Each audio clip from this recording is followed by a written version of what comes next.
The Honourable Willie Jackson. Thank you, Mr. Speaker. What a shocking speech from a shocking minister, from a disgraceful, rotten, useless government. Mr. Speaker, never before in my political life have I seen a New Zealand government actively suppress the vote. I rise today to heap criticism and contempt upon the government for passing voter suppression rules as egregious as this. You would have to go back to 2003, Mr. Speaker, for a similar level of disenfranchisement. Mr. Speaker, this government are rolling back voting rights by almost a quarter of a century, and they want to clap on the back for saving a buck. Mr. Speaker, Minister Goldsmith, I don't know what's wrong with him. On the surface, he seems okay, but he's very confused at the moment, Mr. Speaker. Seems like, I want to give him the benefit of the doubt here when he says that when he started this voter suppression Act as a sort of cost-saving measure, wasn't it? Well, it is rubbish because it's not that, it's racist disenfranchisement, and that's what it is. It's a breach of democracy, Mr. Speaker. You can't cut the costs when it comes to ensuring universal suffrage. Mr. Speaker, I want to commend our Attorney General, one of the most principled National Party members. I haven't seen her here in the last day or so. Sure, they must be hiding her away because she has come out. Remember, we'll withdraw and apologise. Withdraw and apologise. My apologies, Mr. Speaker. We'll do it properly. Don't start waving your arms. No, I'm not, Mr. Speaker, but the Attorney General has come out with something really, really important. And I need to commend her, and I'm serious about this, Mr. Speaker. She's had the guts to call out this appalling attack on young people, Māori, Pacifica and Asian communities. She's had the courage to call these voter suppression powers for what they are, discriminatory. So I'm not making a joke of the Attorney General. I'm saying well done. This government are vandalising democratic participation. Now, Mr. Speaker, I need people to listen to this. We're talking, this is off Elections New Zealand. This is the type of discrimination we're talking about. 600,000 enrolments happened after Writ Day, Mr. Speaker.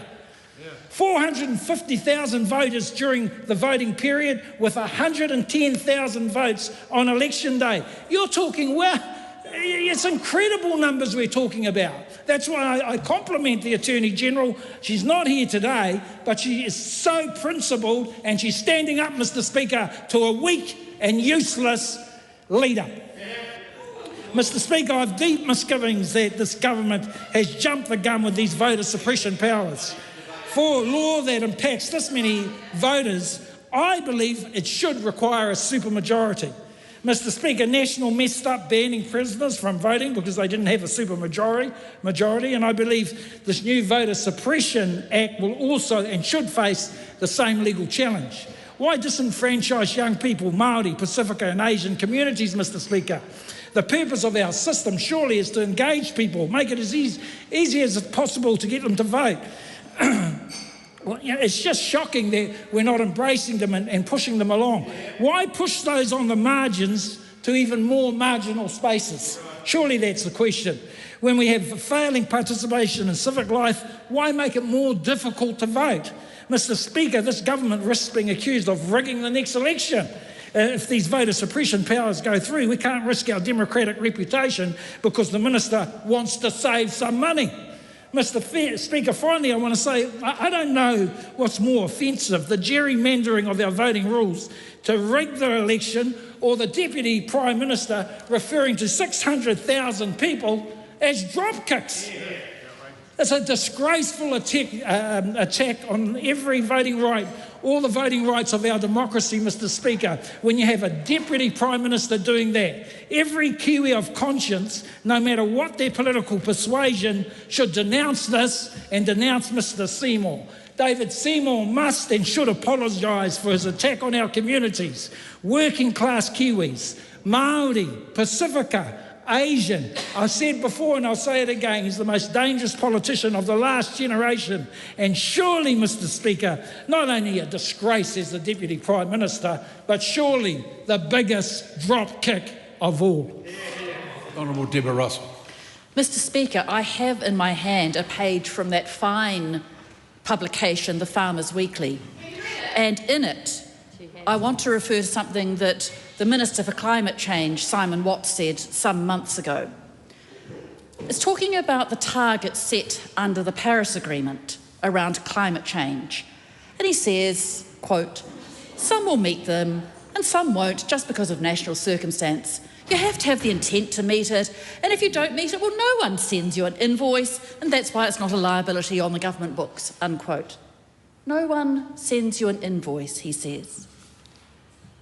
But just last week, Mr. Speaker, the International Court of Justice delivered its judgment on the obligations of large states, the obligations of states in respect of climate change.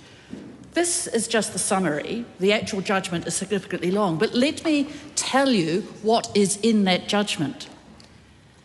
Very roughly, paraphrasing, it says that states must act on climate change or be held responsible.